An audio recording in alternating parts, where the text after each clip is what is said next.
नक्कीच संपूर्ण महाराष्ट्राला माननीय उद्धवजी आणि माननीय राजसाहेब एकत्रित येऊन त्यांनी निवडणुका लढवाव्यात अशा पद्धतीची महाराष्ट्रातल्या जनतेची इच्छा जी होती त्याप्रमाणे ती आता पूर्ण होत आहे।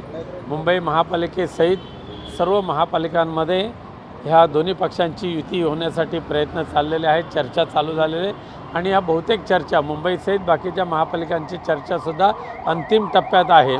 परंतु मुंबई महानगरपालिकेची युतीच्या संदर्भात उद्याच त्या संदर्भातले माननीय उद्धवसाहेब राजसाहेब एकत्रित येऊन घोषणा करतील, युती जाहीर करतील। घोषणा होईल आणि जागाही जाहीर होतील असं? हां, घोषणा म्हणजे जागेसहित उद्या घोषणा होईल।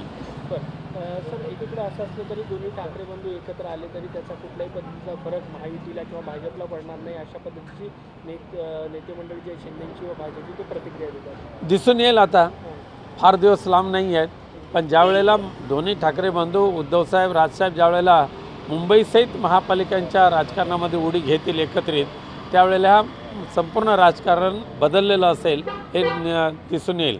कारण सध्या भारतीय जनता पक्ष आणि एकनाथ शिंदे यांचं राजकारण विचारावर नाही आहे, तर पैशाच्या थैल्यांवर आहे आणि पैसा एवढा अफाटपणे वाटायचा आणि मतदारांना मिंदे बनवायचं अशा पद्धतीचं काम त्याने चालू केलेलं आहे। करोडो रुपयाची धुळदाण या निवडणुकीमध्ये करतायत, परंतु शिवसेना आणि मनसे मात्र विचारावर आणि केलेल्या कार्याच्या जोरावर या निवडणुकीला सामोरं झाली।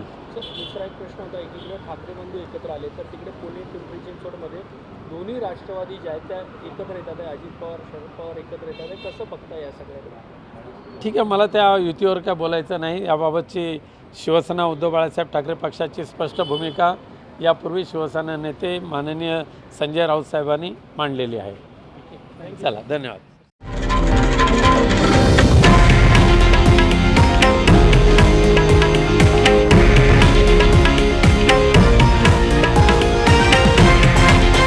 हे आहे देशातील नंबर 1 न्यूज नेटवर्क आणि आपण पाहत आहात TV9 मराठी, एकमेव।